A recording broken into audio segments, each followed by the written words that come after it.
Hola.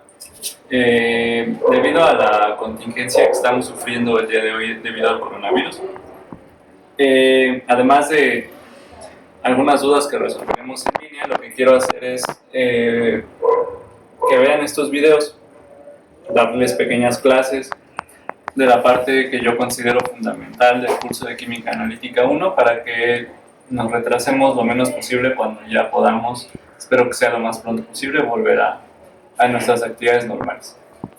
Entonces, si recuerdan, nos quedamos en los equilibrios redox que ya concluimos. Y en este caso, lo que nos corresponde ver son los equilibrios ácido-base.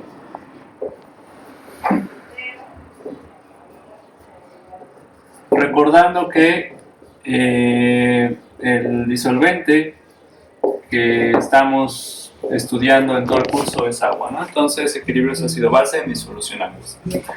Es importante recalcar que el agua tiene propiedades ácido-base. Entonces, el agua como disolvente en este tipo de equilibrios es importante estudiarla, ya que sabemos que el agua es un anfótero.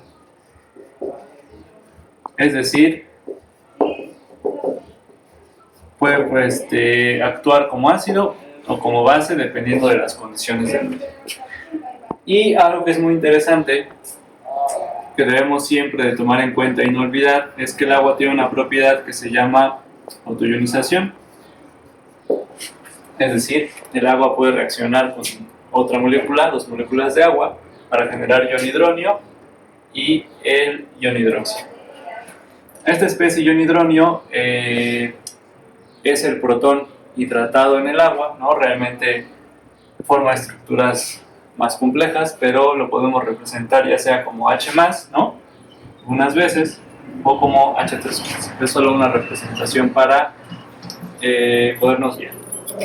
Y como toda constante de equilibrio, esta tiene, como toda reacción, esta tiene una constante de equilibrio asociada. En este caso es la actividad del ion hidronio por la actividad del ion hidróxido entre la actividad del agua al cuadrado. Y básicamente debido a que esta sección, la actividad del agua va a permanecer prácticamente constante, ya que en cuestión de proporción, la proporción que está en la forma molecular como agua, no como ion hidronio ni como hidróxido, es mucho mayor. Por lo tanto, el producto de esta constante por esta actividad básicamente es a la que conocemos comúnmente como Kw o constante de autoionización del agua, que no es otra cosa que la actividad del ion hidronio por la actividad del ion hidróxido. Y esta a 25 grados Celsius vale 10 a la menos 14. ¿De acuerdo? Entonces, esta Kw es la constante de autoionización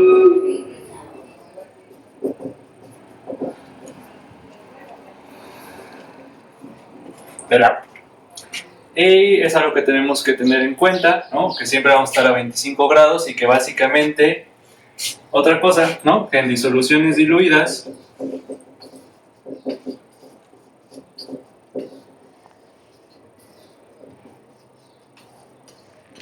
el coeficiente de actividad de las especies tiende a 1, ¿no?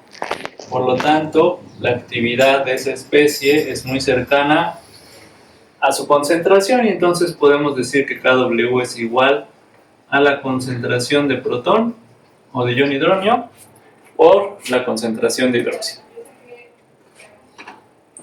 Y básicamente una propiedad que siempre nos interesa medir en química analítica en cuanto a estos equilibrios es el pH de equilibrio de disoluciones. Por lo tanto, definiremos rápidamente, solo que termine de borrar, lo que es el pH, ¿no? Entonces, el pH básicamente es una función,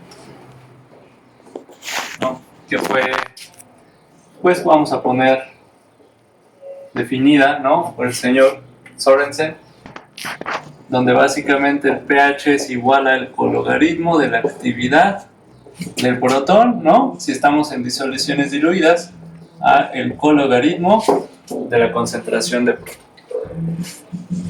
Y pues una vez sabiendo eso, ¿no? Podemos decir, ¿no? Porque al final este P no es otra cosa que un operador, ¿no? Que es el operador cologaritmo. Si yo aplico el cologaritmo a toda esta ecuación, a esta parte me va a quedar pKw, que es igual a pH más el pOH. Esto debe ser igual a 14, es igual a la relación que habíamos visto anteriormente, solo que ahora con una función cologaritmática.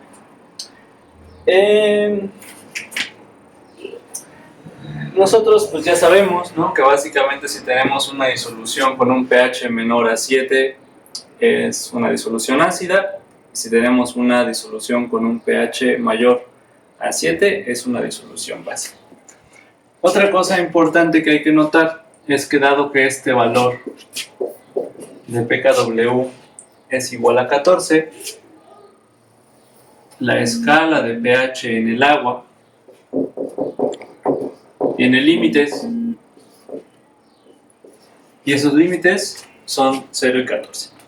Por lo tanto, en este curso nos enfocaremos a estudiar el agua y por lo tanto el intervalo de pH en el cual caerán las disoluciones que estaremos estudiando pues deben estar entre 0 y 14. Necesitamos de alguna forma definir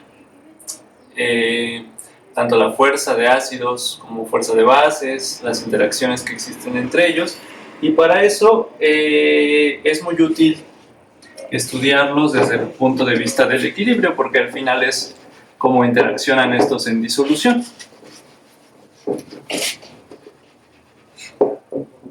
Entonces, vamos a estudiar un poco sobre las constantes de acidez y constantes de basicidad. Entonces vamos a empezar con las constantes de acidez. Comúnmente denominadas Ks. Básicamente lo que es una constante de acidez es la constante de equilibrio de la reacción de un ácido. En este caso estoy poniendo un ácido monoprótico genérico HA. La constante de equilibrio de la reacción de este ácido con el agua para generarme la base conjugada y, en este caso, un ion hidrógeno. Entonces es importante notar que vamos a estar trabajando con una cosa que le vamos a llamar pares. ¿Sí? Aquí tenemos un par, vamos a ponerle conjugado. Par conjugado, ácido-base. Ácido y la base. Entonces, básicamente, esta constante de acidez es la constante de equilibrio de esta reacción.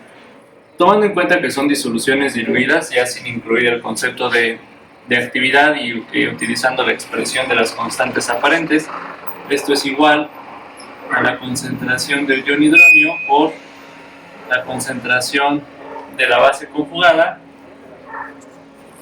entre la concentración del ácido. Y básicamente esa es una constante de acidez. Entonces, si nos fijamos, ¿no? y sabemos, si tenemos una escala de pH, una disolución va a ser más ácida mientras más nos acerquemos al valor de 0. Por lo tanto, la constante de acidez pues, es un parámetro que nos puede decir más o menos cómo puede ser la fuerza de este ácido, es decir, mientras más grande sea el valor de la constante de acidez, quiere decir que este equilibrio de alguna forma está desplazado hacia los productos, es decir, que va a haber más producción del ion hidrógeno o del protón al medio, por lo tanto que esa disolución va a ser más ácida. Entonces, si la constante de acidez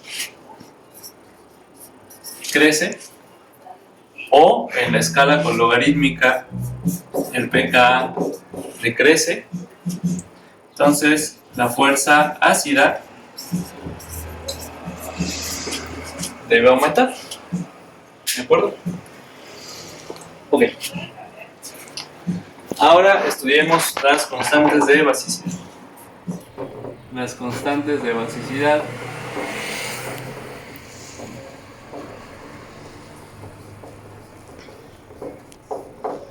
o kBs, pues es la reacción de una base. En este caso voy a colocar una base neutra genérica B más agua para generarme el ácido conjugado de B más el hidróxido. Entonces, de nuevo, ¿no? Tenemos aquí un par conjugado ácido-base. Y la constante de basicidad es igual a el producto de la concentración del ácido conjugado por la del hidróxido entre la concentración de la base. Entonces, una vez más, si tenemos una escala de pH entre 0 y 14, una disolución más básica es la que se acerque más hacia el límite superior, que es 14, y eso quiere decir que hay más concentración de hidróxidos en el medio. Por lo tanto, si tengo una constante de basicidad mayor, o en la escala cologarítmica un pKb menor, significa que la fuerza básica debe crecer, porque la cuantitatividad de esta reacción cada vez es mayor. Y claro que existe una relación entre estas dos constantes, es decir, estoy hablando de la Ka y de la Kb. Entonces veremos ahora cuál es la relación que existe entre estas dos constantes. Entonces, básicamente, ¿no? Relación entre Ka y Kb. Entonces voy a tomar como ejemplo este ácido genérico HA, cuya constante de acidez o el equilibrio también lo podemos estudiar como si fuera una especie de disociación del ácido, ¿no? Se disocia HA para generar H+, y su base conjugada A-, y por otro lado, A-, no sé, le voy a colocar el agua aquí, ¿no? Entonces tengo H3 o más y A-, y tengo A- que reacciona con el agua para generarme el ácido conjugado y un ion hidróxido. Entonces, si se fijan, cuando yo sumo estas dos reacciones, elimino HA y elimino A-, y lo que me queda como producto de esta suma es básicamente la reacción de autoionización del agua. Entonces, si se acuerdan lo que habíamos visto por ley de Hess, básicamente esto tiene un delta G estándar 1, que le voy a poner delta G estándar 2 y delta G estándar 3. Este delta G estándar 1 es menos RT logaritmo natural de la constante de acidez. Este es menos RT logaritmo natural de Kb, y este es menos RT logaritmo natural de Kw. Y lo que me dice la ley de Hess es que este delta G estándar 3 es igual a delta G estándar 1 más delta G estándar 2. Por lo tanto, cuando yo sustituya esto en esta ecuación, me queda, ya cuando lo despejen, no lo pueden hacer paso a paso, es que Kw es básicamente igual al producto de K por Kb, y es la relación que existe entre ellas. Entonces es muy importante que se acuerden que realmente no son constantes inversas, ¿no? Una no es la inversa de la otra. La relación que existe entre la constante de acidez y la constante de basicidad es la Kw, porque el agua es el disolvente que estamos utilizando.